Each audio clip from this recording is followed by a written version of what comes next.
Let's take a look at who's number 31 through 40 in Matthew's heart.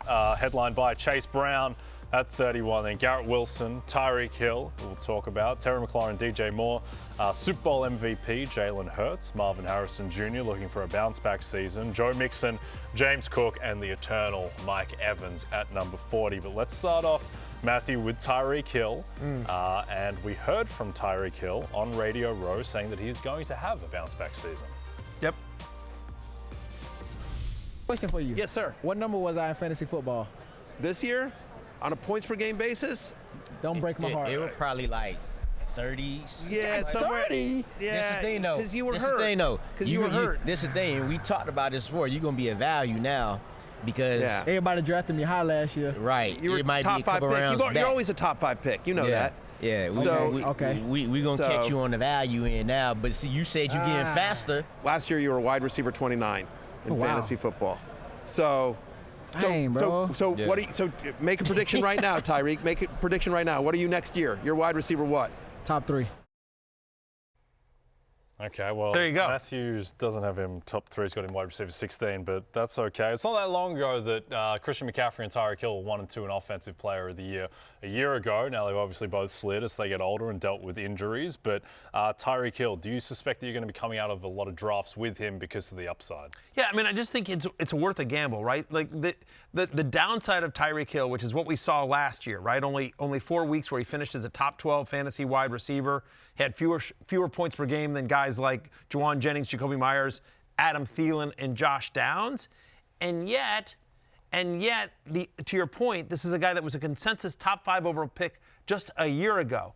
Their offense was such a mess last year. The season started weird. He's getting arrested on the way to the stadium. Tua is in and out of the lineup. He was dealing with a wrist injury that we found out as well. I believe that there's going to be concerns, age, injury, the production from last year, that's all baked into the discount. Again, if a year ago Tyreek Hill was a top 5 overall player, and now he's going in the late 3rd, early 4th round, like that's all baked in there. And so I just feel like that's enough of a discount that it is worth, because the upside of Tyreek Hill we know is top 5 receiver in fantasy football. You heard it from the man himself. He's saying top 3. I think he's got at least one more great year in him. Yeah, and we talked about Christian McCaffrey earlier.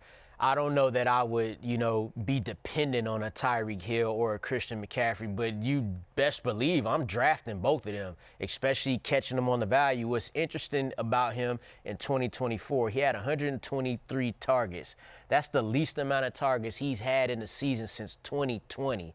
So if we could get him back to that 160 to 170 range, and a lot of that was the time that Tua missed. You had Tyler Huntley in there, and the offense just went off the rails. So you got to get the targets back too. And they will be better at the quarterback room overall. They're not going to go into the season with no plan at backup quarterback. Obviously, they've already made some investments there as well. So I think into the 3rd round, early 4th for Tyreek Hill. That's. If I'm getting Tyreek in the 4th, I'm like, yeah. I think by the time August rolls around and you're starting to get some buzz on him, it'll probably be he'll go in the into the 3rd. He just got to catch that one deep route in training camp. Exactly. And there's some social video. Exactly. Okay, so, let's jump to James Cook, Lawrence. James Cook had 18 total touchdowns. You worried a little bit about his value if the touchdowns regress a little bit, because obviously 18 is possible but not likely to be repeated. Right. So it's funny because the year before we couldn't buy him a touchdown, right? So I just expected to be something in the middle of that,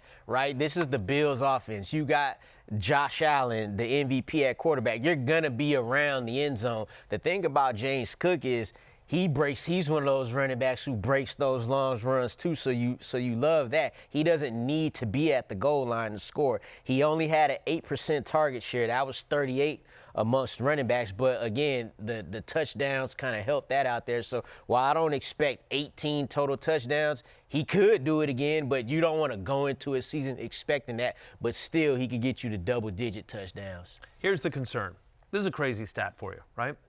Last year, James Cook, a running back, scored 18 total touchdowns. 18 total touchdowns. If I tell you before the season, Lawrence Jackson, I'm going to give you a running back on a good offense, and this running back is going to score 18 touchdowns. Where do you think he finishes? 18 touchdowns. Yeah, I mean, you'd guess top 3. Right. He was running back 11. Yeah. He was running back 11 on a points per game basis. The man scored 18 touchdowns and couldn't finish as a top 10 running back overall. So we love James Cook here, but the concern is less than 50% of the team's red zone rushes. Only 54% of their goal-to-go rushing attempts, under 15 touches per game, which is 26th among running backs here. He's a flex play. He's like a mid-tier RB2, because he's super talented and it's a great offense. Yes, I would expect touchdown regression. I think I have him at running back 14 right now. And I think that's about right. Again, he's a mid-tier RB2, with the potential for flex play version if Ray Davis ends up give him the ball more, gets more. They give him the ball more. They playing in the Super Bowl. Indeed. Okay, let's jump to 41 through 50 headlines by the Chubbler, Chubby Magic, Yes. Chuba Hubbard, Jaden Daniels, number 1 in Matthew's heart, Chuba Hubbard, number 1 in mine, followed by Xavier Worthy, Devontae Smith, Alvin Kamara, George Kittle, KW3, Rashee Rice, coming off the injury, James Conner, eternally underrated, Jordan Addison, and Chris Olave coming off an injury-plagued season. Matthew, let's start off with Xavier Worthy, another very high-variance player who is basically Patrick Mahomes' number 1 receiving option by the end of the season. How much of a jump are you expecting in year 2, and how much is he muddied by the return of Rashee Rice? That's the biggest question. I can answer the first question if you give me the answer to the second question, which is how is Rashee Rice going to be healthy to start the year? Is he going to get suspended? If so, for how many games? Is it a 2-game suspension or is it a 6-game suspension? Is it an 8-game suspension? Wide range of outcomes here for Rashee Rice, and I think that's going to impact Xavier Worthy. What is true is that he found his way, as we've seen before with Andy Reid. We saw it with Rashee Rice's rookie year. Slow start, but by the end of the year, he'd learned the playbook. He'd expanded his route tree over his final 6 games. This is including the playoffs. Xavier Worthy averaged over 21 points per game, had a 26% target share. They were actively looking for ways to get him the ball. No DeAndre Hopkins. Yes, they bring back Hollywood Brown, but honestly, Travis Kelce is another year older as well. I think this offense will go through Xavier Worthy dependent on the health and availability of Rashee Rice. So right now, I have Xavier Worthy as a wide receiver 21, and number 42 overall. But that's a bit of a hedge until we get more information on Rashee Rice. Yep, last guy first, Matthew. James Conner, the most underrated player in fantasy, it seems like every year. Do you think that he'll be undervalued again? Yes, and he will be once again as well. All 4 seasons with Arizona, he's been a top 15 running back, and we talked about this. If you read my 25 rumors from the Combine column, is just Jonathan Gannon was like, I think RB 1A and B with him and Trey Benson. But I'm telling you right now, talking with other team sources, that quote got a little overblown. It's going to be like 65-35 Conner. When they get in close, they want to give it to James Conner. They really trust him when they get in close. So coming off a 1,500 yards from scrimmage season, James Conner, snoozy guy, he's going to be a value again. No one ever likes drafting him, but he's always just sitting there in the middle rounds. Hey, it's Matthew Berry from NBCSports.com and RotoWorld.com, and I want to thank you so much for watching whatever it is you just watched, or if nothing else, being too lazy to click out of the autoplay after this video started, after whatever it is you actually wanted to watch finished. But now that you're here, I'd like to take a moment here to ask you respectfully now, okay? I'm asking you respectfully to subscribe to the NFL on NBC YouTube channel. You'll get the latest RotoWorld fantasy news headlines, all sorts of great shows, including my own Fantasy Football Happy Hour. So go subscribe now. Again, I'm asking respectfully.